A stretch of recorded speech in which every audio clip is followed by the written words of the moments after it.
you. Hope you are very great at home. So let's begin with our chapter 6, that is conjunction. English grammar का chapter है ये. So let's begin. In grammar, conjunctions are known as by various names. Conjunction को हम अलग अलग name से जानते हैं. Connectivities, joining word और linking words. कंजक्शन का बेसिकली मीनिंग ये होता है कि दो सेंटेंस या दो वर्ड्स को कनेक्ट करना. ठीक है. This all name signify the same meaning the joining of words. इन सब वर्ड्स का यही मतलब है कि दो वर्ड्स को जोड़ना. Hence we can say a conjunction is a word that join sentence और समटाइम्स वर्ड्स. कंजक्शन की डेफिनेशन ये है. कंजक्शन ऐसा वर्ड है जो कभी सेंटेंस और वर्ड्स को जोड़ने में काम आता है. जैसे Anurag and Saurabh are brothers. And आया ओके ज्वाइन कर रहा है. They work hard but fail. But यहाँ पे फेल को कनेक्ट कर रहा है. Okay. Here are some conjunction are given for you.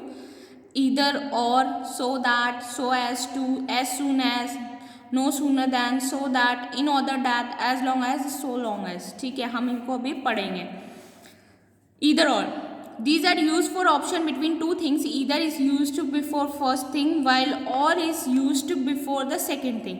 Either और को हम कब यूज़ करते हैं ऐसे वर्ड्स में ज्वाइन करने के लिए यूज़ करते हैं. तो ईदर तो हम वर्ड के पहले यूज़ करते हैं और अगर हम और यूज़ कर रहे होते हैं तो वर्ड के बाद यूज़ होता है. जैसे आपको लेटर में ऑप्शन दिया जाता है ये नहीं तो ये, तो बीच में और आता है, तो हम क्या करते हैं पहले वाला क्वेश्चन लिख देते हैं उसके बाद और आता है. ठीक है. ईदर हमेशा पहले आता है. Options between subjects. John was sleeping on a bench. Ram was sleeping on a bench. ठीक है. Now see. Either John, देखो either पहले आया. Either John और Ram was sleeping on a bench. यह तो John या फिर Ram बेंच पे सो रहे थे. When two subjects are joined by either or, the verb of the sentence comes according to the number of a person of the second subject which comes after or. हम जब इन दो verbs को join कर रहे होते हैं sentence में तो उसका क्या होता है वर्ब उसके अकॉर्डिंग आता है. जब हम और के बाद वाला जो वर्ड आता है उसके अकॉर्डिंग ही हम वर्ब सिलेक्ट करते हैं. You are going to teach the boy. I am going to teach the boy. Now C.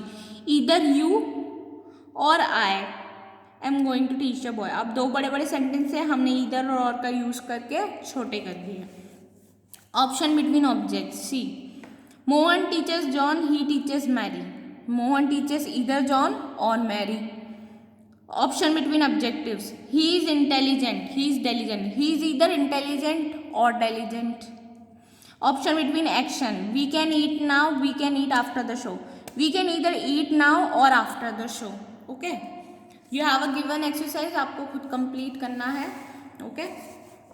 So that in order that finish this glass of milk so that you can take another.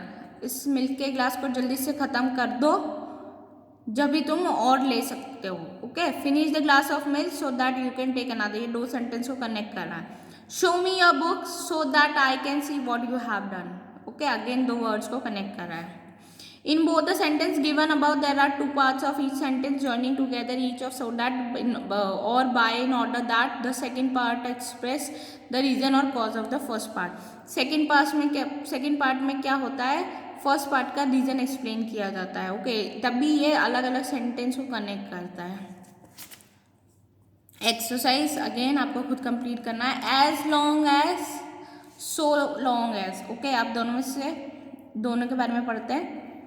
You are safe as long as you stay here. आप यहाँ पे safe हो जब तक आप यहाँ पे रहोगे. ओके.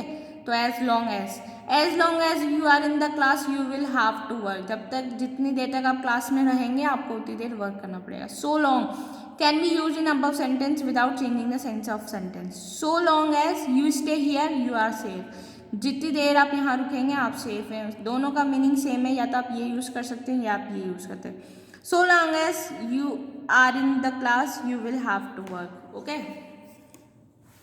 Again, आपको given exercise, you have to complete it by yourself. Now, come to the next.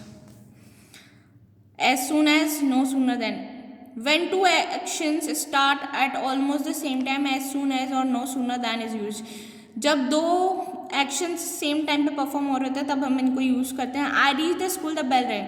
As soon as I reach the school the bell ring. जैसे मैं स्कूल पहुंचा बेल रिंग हुई. तो दो एक्शन एक साथ परफॉर्म हो रहे हैं तो हम एज सून एज के यूज करें. No sooner did I reach the school then the bell ring. जब मैं स्कूल पहुंचूंगा तभी बेल बजेगी। सी अगेन दो वर्ड्स हैं।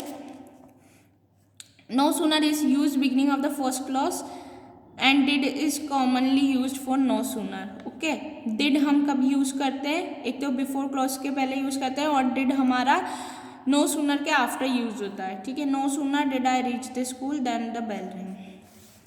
Now so as to, he worked hard, he wanted to get good marks, he worked hard as to get good marks, उन्होंने work hard किया, क्यों, क्योंकि उन्हें अच्छे मार्क्स चाहिए थे।